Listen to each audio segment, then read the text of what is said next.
So it's only about 3 miles to camp, and it's kind of an up and down situation, but we are in Raven Rock State Park, and these are designated backcountry camping spots. And so I'm quite tired. I've hiked a lot so far today, so just got to push through a little bit more. I have a hilarious amount on my back right now, but I have some new gear I'm trying out, and also I will be getting some bulk down and seeing what I don't need.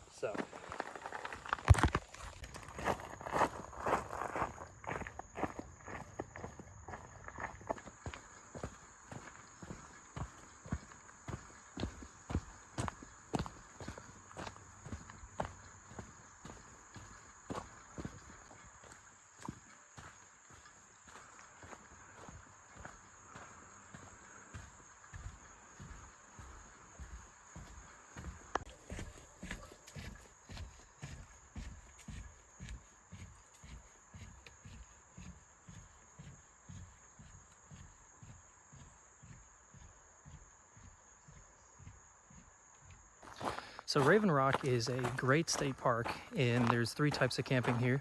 You have your normal campsite with shower room and water, everything like that. And then there's also a canoe-in site on the other side of the park. That is a primitive situation with a pit toilet and some trash cans. Same with the backcountry site that we're going to now. This is a similar situation with a lot of sites that are quite dispersed, which is really nice. Raven Rock has plenty of opportunities if you'd like to camp, and there's many ways that you can camp as well. Also, they have at their campsite, there's also RVs with hookups and non-hookup spots. So basically any way you want to camp, you can do it at Raven Rock, and I'd highly recommend. It's a really nice maintained park, and if you're in the Triangle or Charlotte area in central North Carolina and you haven't been here before, you should definitely check it out.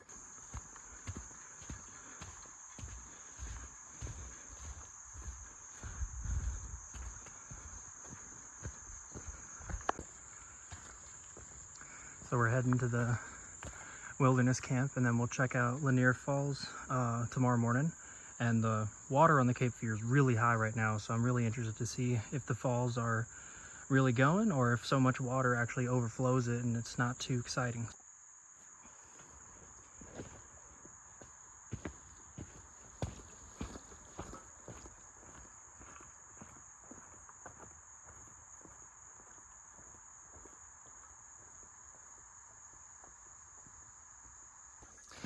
So for an overnight trip, it's embarrassing that I have 30 pounds in my pack right now, but there's no reason and or way to filter water anywhere out here. So I have close to a gallon of water, and that well carries me over into the 30-pound mark. In central North Carolina, especially by a very large river like the Cape Fear, the drainage systems are just so large, and it's just not the smartest to attempt to be filtering this water, as there can be anything from municipal waste to industrial waste, and especially agricultural runoff that could be in these creeks. And especially you don't want to filter the Cape Fear. Again, it's just a massive river downstream from a lot of industrial places. So carrying the extra water, and the hike out tomorrow will be real nice. And also I just consume a lot of water. So here on the trail, there's large amounts of feldspar all over the place, and I'm actually gonna do a video in the future talking about how quartz and feldspar islands kind of happen like this. But it's real interesting, and the Piedmont of North Carolina is very famous for these large groupings of very strong, weatherable materials.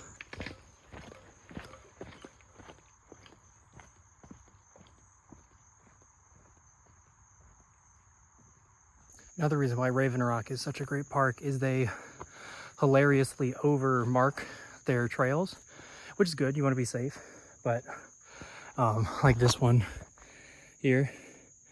I don't think there's anyone going to be missing the trail, but it is nice that they're extra cautious and take great job in maintaining their park, their trails, and their signage.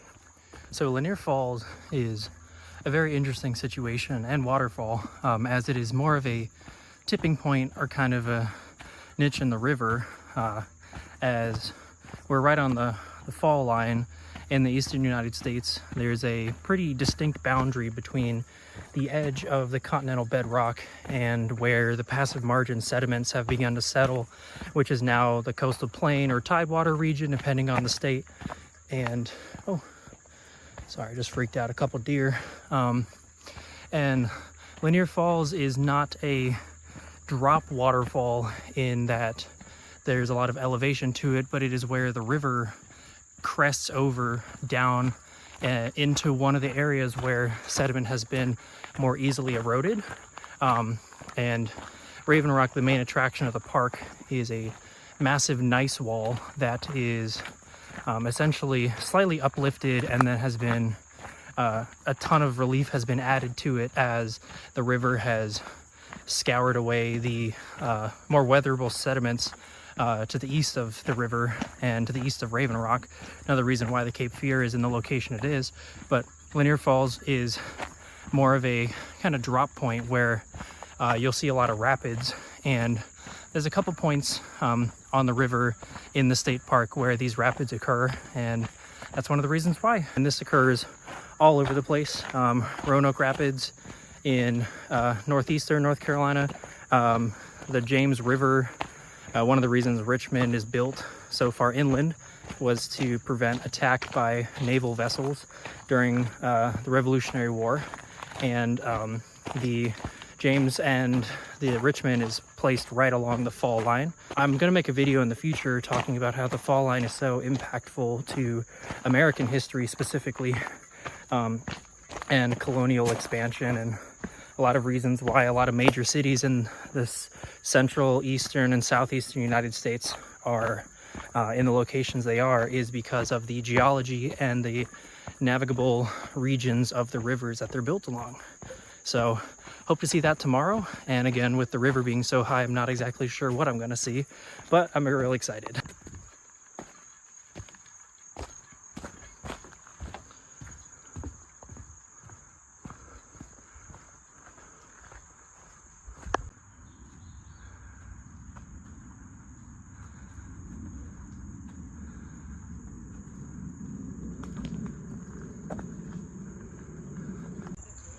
Now this trail is real beautiful because there's a bunch of mountain laurel around here, and it kind of covers and makes this forest real dense, which is kind of cool because there's several spots in Raven Rock that are quite different from each other, and this is another example of how dense or light it can be in the forest.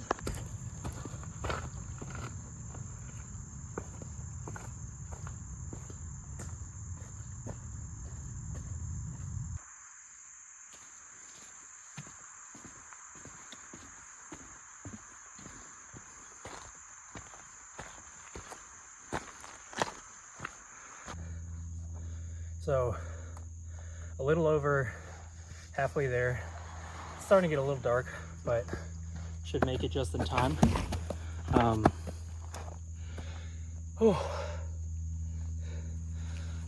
Coming up on, oh boy.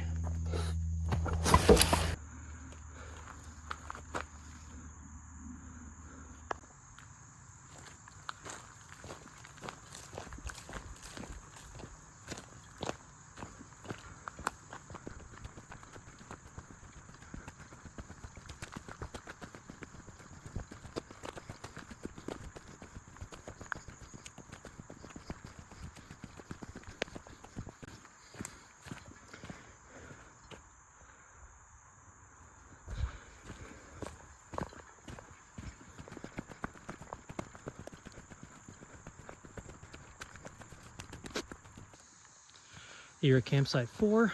I've stayed at 2 as well, and all of them, all these backcountry sites are quite nice. This is going to be, I haven't been to this one yet, but I'm sure it'll be just as nice. with usually a nice tent spot, and then fire and everything. So fire pit seems to be in a good spot. And there's actually, looks like a couple spots for a tent over there and also back down there. So not sure which one's going to be the best, but well, it looks like this one's the built for tent site, so, which is a little interesting that they put this a little bit far away from the pit, but that's all right. So cool. Let's go ahead and get started up.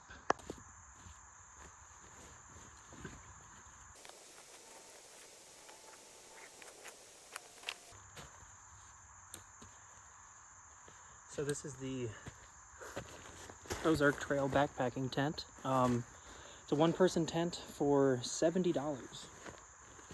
So I feel like with a price point of $70, I don't know if you can beat that very often. So went ahead and got this. I don't really have a true lightweight tent. This is probably around 3.5, 4 pounds. So for that price, I mean, I don't see a way it can really disappoint.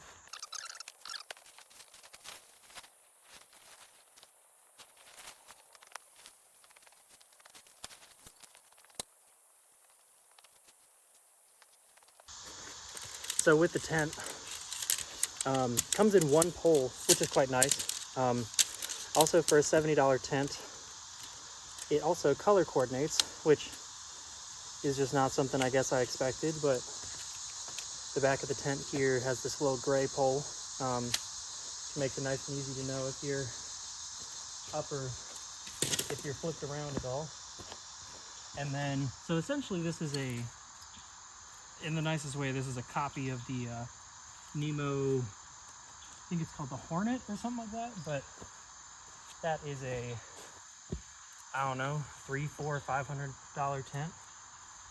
So with the rate tents can kind of randomly break, I thought this was a pretty good deal to give it a try. So yeah, so far I've used it a couple times now. I'm quite happy with it, but I'll do a review of it if people would like for some more information.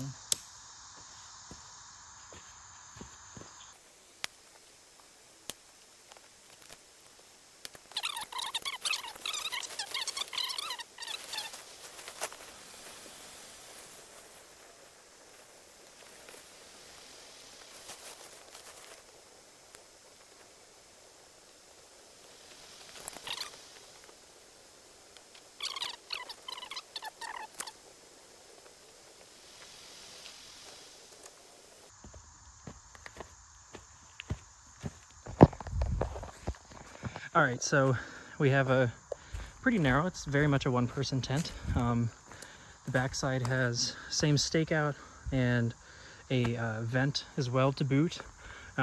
We have a couple guy lines, but shouldn't really need to use those.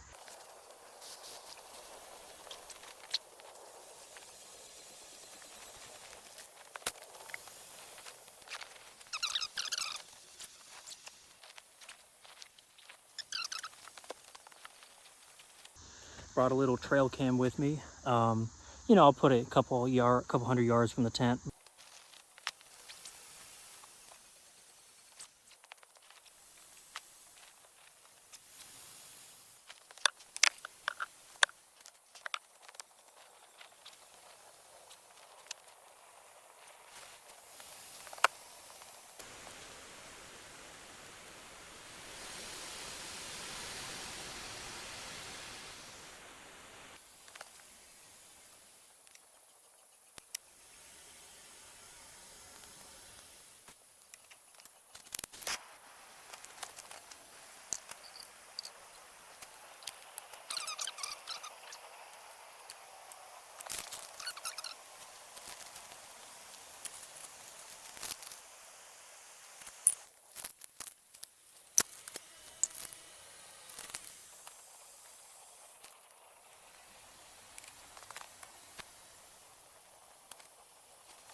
Good morning, and since I didn't get a chance last night, I wanted to give you a chance to see what the tent looks like. So, you know, it's a little bit wider than, this is a regular sleeping pad, so I'd say it's probably about 37 to 40 inches wide at the very top here. You do have a little bit of extra space to put a couple things here, which is nice, to just keep inside the tent. And then, down at the foot, it's basically the size of your sleeping pad, which is, what's expected. Has some hooks up top and this nice little pocket in here. This pocket is quite nice. It sits right above your head, so you can put your phone up there. I tend to put a fan in there, and then here's the vestibule. It's big enough to put your pack, and I lean it up against the tent. And there are vents on each side here. The vent, it's a small hole. Actually, it comes with mesh on the inside, so I cut that out to increase the airflow, because I don't see the point in the mesh being there if there's already mesh on the inner tent. And then finally, for a $70 tent, you get a ton of mesh.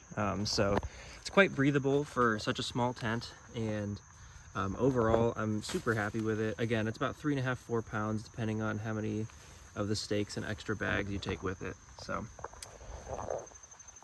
So we are off to Lanier Falls now. I think it's only about a mile or so, and then we'll be back on the way out the loop to get back to the car.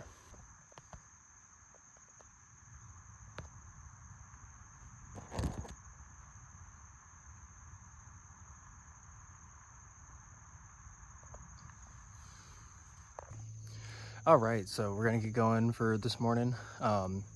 Campsite 4, overall good.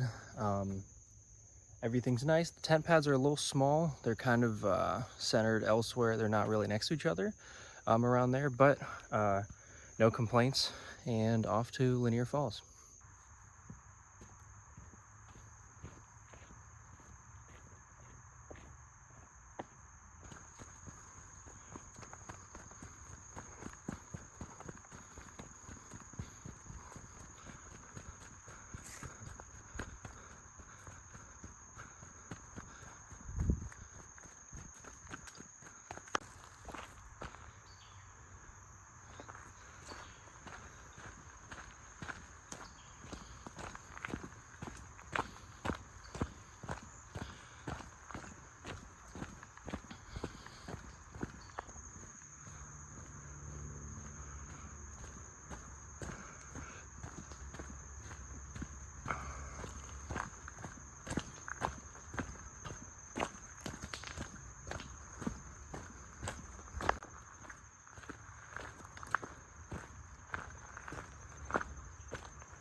Yeah, here in the summer, the trees grow in quite well, so it's kind of hard to see the waterfalls here.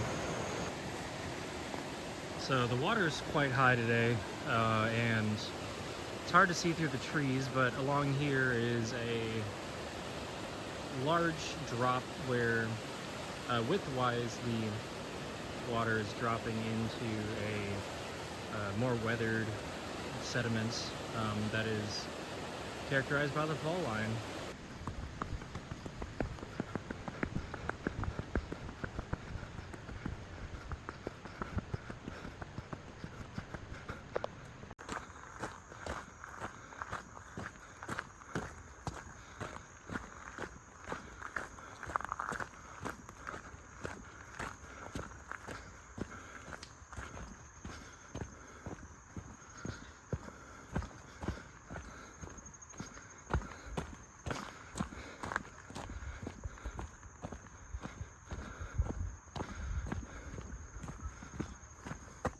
So one of the great things about this trail is A, that it's a loop, but especially that the loop takes you through two different kind of types of Raven Rock, with the lower loop going to the family wilderness camp, taking you through kind of some creek beds that are highly covered in some mountain laurel and some more of your like shaded dwelling plants. And then when you come the other way towards the linear side, you're met much more with a open forest with a lot of smaller trees, and it's quite different. And also there's nice water features on both sides of the trail for both ways. Each one kind of shows you a different type of creek, with the linear side taking you along kind of a major tributary here in one of the larger creeks, and then a much smaller kind of washout area along the family wilderness side. So you get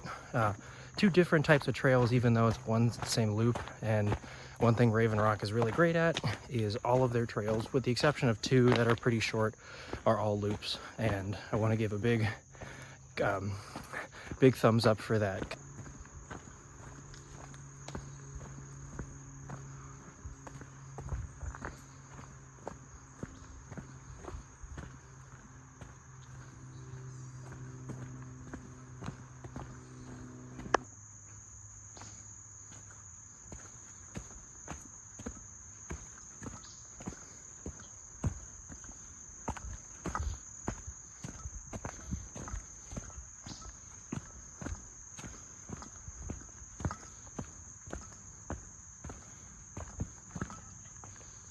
So here's Campbell Creek, and you'll be following this most of the way along the linear side of the loop. And again, it's quite a large creek and drains straight into the Cape Fear.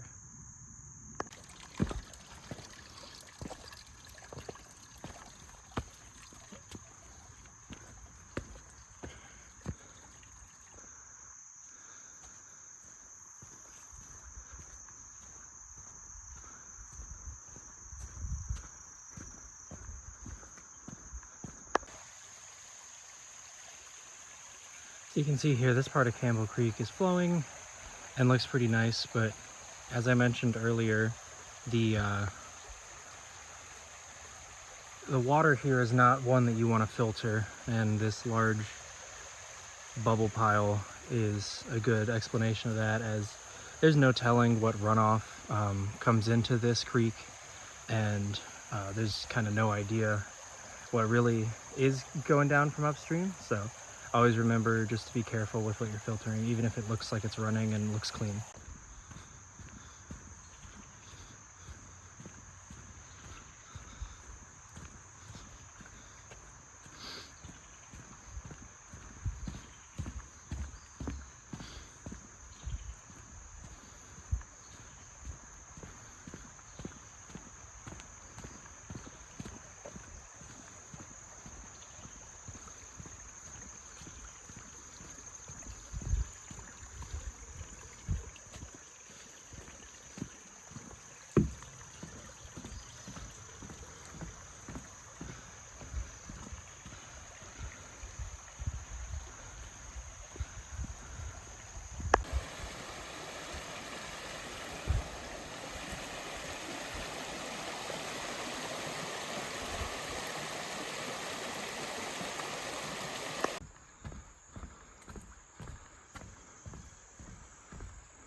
Well, thank you all for joining me.